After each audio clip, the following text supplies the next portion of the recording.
believe you used the wrong verb. I think you meant love. Yeah. I'll stay.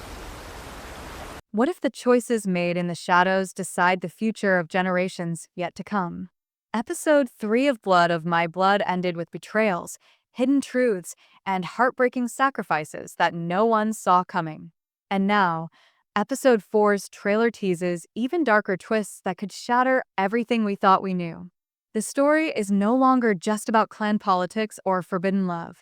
It's about survival, loyalty, and a desperate fight against destiny itself. Episode 3, titled The School of the Moon, gave us one of the most shocking and emotional endings so far. Julia's struggle reached a heartbreaking peak when she found herself cornered, desperately searching for a way to protect her unborn child. Watching her balance fear with courage was both painful and inspiring, and it reminded us just how brutal and unforgiving this world truly is. Every choice Julia makes now could determine not only her fate, but the survival of her baby. The idea of Simon being tricked into believing he's the father of Julia's child creates a web of dangerous consequences. Julia knows Simon is powerful and cruel, and attaching herself to him could bring safety, but only at a devastating cost. And yet, as fans know from Outlander's first season, Simon's legitimate heirs are tied to Margaret Grant, not Julia. This gives us one haunting possibility. Julia may vanish before the birth, leaving Simon in confusion and anger. If that happens, it could set off a chain reaction of vengeance that follows her and her child across time itself. But before that devastating end, Episode 3 gave us unexpected emotional moments. We saw the dream sequence between Ellen and Brian, a scene that captured a fragile intimacy, even before their real romance had begun. Their chemistry is undeniable, and the actors' performances feel like they are echoing Jamie Fraser himself. Brian's subtle gestures, his quiet strength, and even his moments of vulnerability feel hauntingly familiar, and the casting team deserves credit for capturing that resemblance. Still, the episode left us craving more of him. His absence in key scenes felt like a missed opportunity, and it raises the question, are the writers holding him back for something explosive in the episodes to come? Meanwhile, poor Murtagh. His portrayal here is so different from the hardened, battle-worn figure we knew in Outlander. Younger, gentler, almost naive, this version of Murtagh is a man trapped between his heart and his loyalty. Loving a woman who is in love with his best friend is already a heavy burden, but the silence around Brian's feelings for Ellen makes it even heavier. Watching Murtagh's kindness clash with his growing pain feels like a tragedy in slow motion, and many fans wonder if his transformation into the fierce warrior we once admired begins right here, with heartbreak. The heart of the episode, however, lay in its title, The School of the Moon. This phrase carried rich cultural meaning, rooted in Highland traditions. Cattle raids by moonlight were not mere games. They were tests of strength, wit, and leadership, passed down through generations. In the show, Colum and Duel faced this test and failed, their weaknesses exposed under the cold light of the moon. Their father's refusal to name either of them as successor was a bold statement. Instead, the narrative shifted toward Ellen, the sister no one expected to rise. And yet, with every passing episode, Ellen proves herself as the strongest, sharpest leader of them all. Her intelligence was on full display. Ellen not only recognized her brother's shortcomings, but also understood how to turn those weaknesses into strengths by binding them together. Her decision to use Ned Gowen as the channel for her plans showed not only foresight but control. She positioned herself as the silent strategist, guiding the clan from behind the curtain while letting her brothers take credit. This mirrors Jaime's future leadership style, inherited from his mother's ability to command with both heart and mind. But Ned Gowen's relationship with Ellen raises questions of its own. His respect for her is clear, but some fans wonder if it's more than respect. The scene at the brothel, with the hint about his regular, suggested subtle desires that might tie back to Ellen herself. Is this admiration, unspoken love, or something deeper that the show will explore later? The series plants these small seeds, leaving us wondering which will grow into full storylines. And then, the ending, the darkest moment yet. Mistress Porter's discovery of Julia's pregnancy forced Julia into an impossible choice. With no husband to claim the child and a ruthless lord who would rather see the baby destroyed, Julia risked everything. The dread of watching her step into that room was unbearable, especially knowing who awaited her.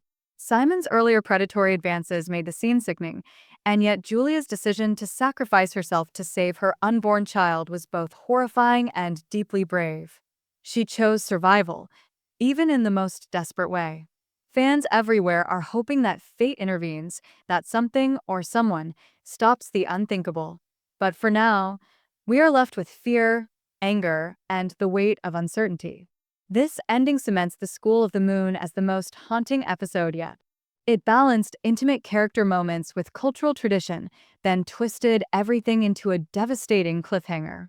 The stakes have never been higher, and with Julia's secret hanging by a thread, Ellen's intelligence sharpening into power, and Murtaugh's heart breaking in silence, the story now moves toward even darker territory. And that brings us to episode 4.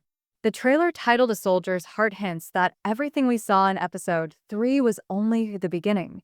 If episode 3 shook us with heartbreak, then episode 4 promises to tear open even deeper wounds.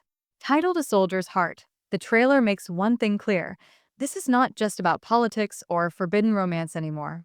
It is about war, trauma, and the scars that never heal. The focus shifts from Ellen's rise in clan politics to Julia and Henry's fragile bond, and what we see hints at both hope and devastation. The first striking image from the trailer is Henry and Julia together in the 20th century. Henry's hand rests on Julia's belly, a quiet but powerful moment that confirms her pregnancy is central to everything. Their stolen marriage in episode 2 is already fragile, rushed under the weight of war and duty. Now we see the consequences of that rushed love. Henry, a soldier hardened by violence, touches her with tenderness, but there's an unspoken shadow over them. He left for the battlefield and returned to find Julia carrying not just a child but a future. For a moment, it looks like peace, but the trailer quickly destroys that illusion. Henry is shown speaking to someone whose identity is hidden. Is it Ned Gowan, with his connections to the McKenzies? Or is it someone from the Grants, whose grip on power is tightening? Whoever it is, Henry's desperation is clear. He is still searching for Julia, still trying to bring her back to safety. But while Henry searches, Julia is already making her own dangerous moves. The trailer suggests she strikes a deal with Brian, a deal that could be her only path to freedom. Delivering a message from Brian to Ellen seems like a small task, but in the Highlands, small tasks often lead to dangerous entanglements. And then, there is the mysterious cup Julia is seen holding. Fans are divided. Could it be the potion Mistress Porter mentioned, meant to end her pregnancy? Or is it simply water, part of another plan? The ambiguity is cruel, designed to torment us with the possibility that Julia, cornered and hopeless, might consider the unthinkable.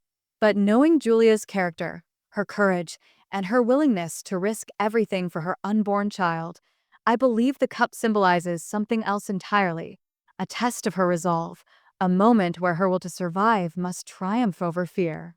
The trailer also confirms that Julia and Ellen will finally meet. This is monumental. Ellen, the clever and fearless woman who will one day shape Jamie Fraser's destiny, coming face to face with Julia, whose unborn child may also carry a legacy into the future.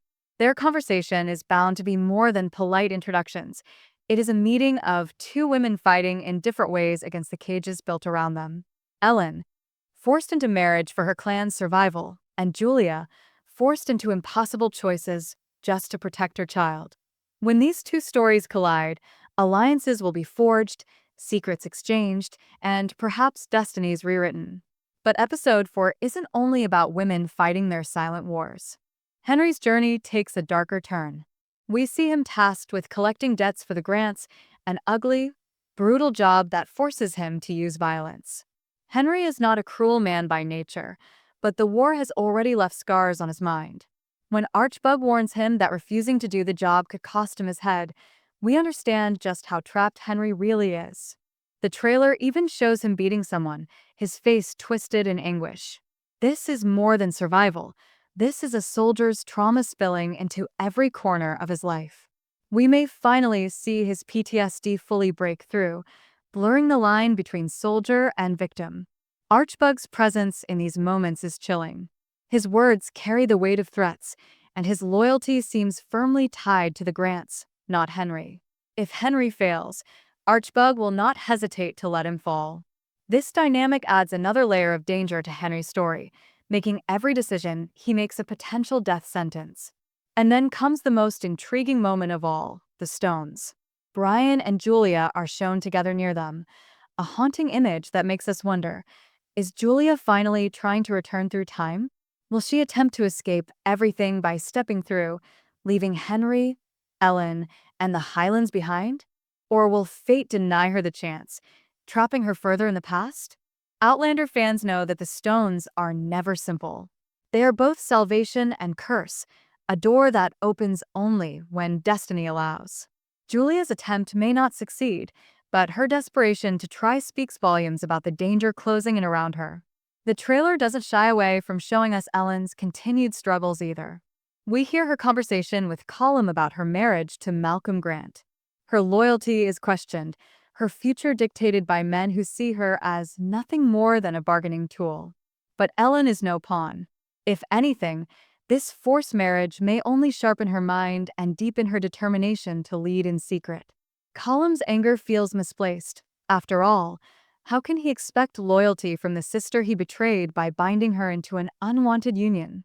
The tension between Ellen and Colum is bound to explode, and when it does, the balance of power within the clan could shift forever.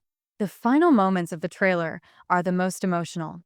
Julia and Henry are seen together again, this time in a future scene. Julia tells him that they must find hope wherever they can. The word hope lingers like a promise, like a name. Fans are already theorizing that their child may indeed be named Hope, a living symbol of survival, love, and resilience. The camera lingers on Julia touching her belly, a gesture that ties everything together: the past, the future, the pain, and the promise of new life. But as always with the series, nothing is guaranteed. Hope may be fragile, and in the brutal world of Blood of My Blood, even hope can be stolen. Episode 4 is set to test every character: Julia's courage, Henry's sanity, Ellen's intelligence, and Brian's loyalty. The lines between love and survival, loyalty and betrayal, are blurring. One wrong move could doom them all.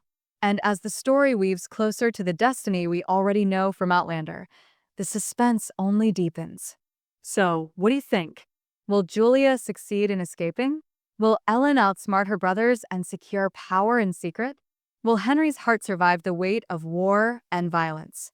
And most importantly, will the child Julia carries live to shape the future, or will fate claim another innocent before its time?